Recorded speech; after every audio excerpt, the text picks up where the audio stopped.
Good morning everyone. So today we will recite a new English rhyme given on page number 10. So now open page number 10.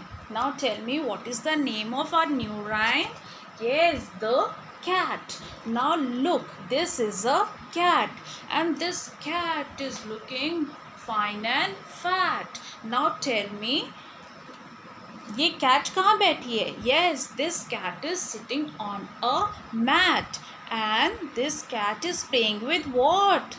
This is a hat. This cat is playing with a hat and this cat will be very pleased and happy if we give the cat a pat. So let's recite our new rhyme given on page number 10.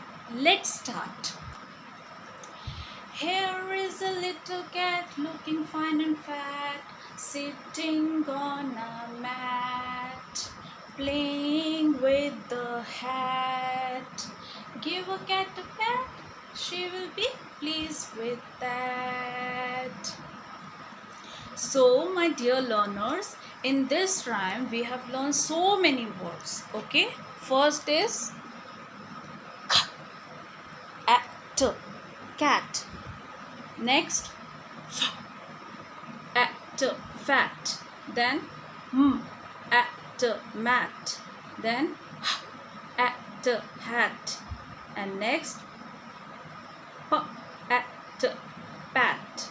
Okay, so learn this rhyme and make a video and do send it in our WhatsApp group. Thank you. Have a nice day.